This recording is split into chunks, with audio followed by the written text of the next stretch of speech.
അപ്പൻ എനിക്ക് തന്നിരിക്കുന്നത് തെക്കേ ദേശമാണല്ലോ. ആ ദേശം ഉണങ്ങിയ ദേശം, ആ ദേശം വരണ്ട ദേശം. അതുകൊണ്ട് അതിനെ നനയ്ക്കാൻ ഒരു നീരുറവ കൂടി എനിക്ക് തരാമോ? ഒരു നീരുറവ കൂടി എനിക്ക് തരാമോ? അവളുടെ ആവശ്യം എനിക്കിത് വേണ്ടാന്ന്. എന്തോരം നല്ല മനുഷ്യരുണ്ടായിരുന്നു. ഇങ്ങേരുടെ കൂടെ ഈ കൈപ്പട്ടൂര് വന്ന് കിടക്കാനാണല്ലോ എൻ്റെ. അതല്ല അവളുടെ പരാതി. എനിക്കിത് വേണ്ട എന്നതല്ല പ്രശ്നം. She don't want to ask and how to ask. എങ്ങനെ ചോദിക്കണമെന്നും എന്ത് ചോദിക്കണമെന്നും അറിയുന്ന വിവേകമുള്ള അമ്മ. പ്രാർത്ഥനയ്ക്കൊരു കുറവുമില്ല, പക്ഷെ എന്ത് പ്രാർത്ഥിക്കണമെന്ന് വിവേകമുള്ള ഒരു സ്ത്രീരത്നമായിരുന്നു അക്സ. അവള് പറഞ്ഞു, എനിക്കൊരു നീരുറവ. അപ്പനായ കാലേബ് എന്ത് ചെയ്തു? 2 നീരുറവകൾ കൊടുത്തു. 2 ലിറ്റർ നിനക്ക് കിട്ടിയിരിക്കുന്ന ദേശം നനയ്ക്കാൻ ഞാൻ നിനക്ക് 2 നീരുറവകളെ തരാം. പ്രിയപ്പെട്ട അമ്മമാരെ, നമ്മുടെ പ്രാർത്ഥനയിൽ ഇതായിരിക്കണം. പരിശുദ്ധാത്മാവുള്ള പ്രാർത്ഥന. കർത്താവേ, എനിക്ക് എന്തൊക്കെയോ തന്നിട്ടുണ്ട്. നീ തന്നതല്ലാതെ എനിക്ക്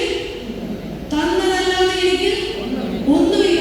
ഞാൻ അനുഭവിക്കുന്നതെല്ലാം എൻ്റെ സന്തോഷങ്ങളും എൻ്റെ സൗഭാഗ്യങ്ങളും എൻ്റെ ഉയർച്ചകളും എൻ്റെ താഴ്ചകളും എൻ്റെ എല്ലാം നീ തന്ന ദാനം.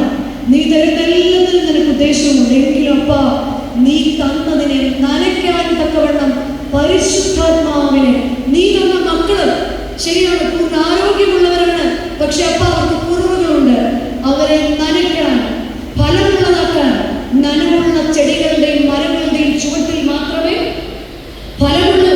അതുകൊണ്ടാണ് വേദപുസ്തകം പറയുന്നത്, അവൻ ആറ്റരികത്ത് നട്ടിരിക്കുന്നതും തക്കകാലത്ത് ഫലം കായ്ക്കുന്നതും ഉഷ്ണം കാറ്റ് വന്നാൽ വാടിപ്പോകാതെ ഒക്കെ ഇരിക്കുന്നത്. അതുകൊണ്ട് ഞാനും എൻ്റെ തലമുറയും എൻ്റെ മക്കളും എൻ്റെ സഭയും എൻ്റെ സമൂഹവും എല്ലാം ഉണങ്ങിപ്പോകാതെ ഇരിക്കാൻ, നനവുണ്ടാകാൻ ചില സ്പിരിച്വൽ ബ്ലെസ്സിങ്സ് എനിക്ക് വേണം.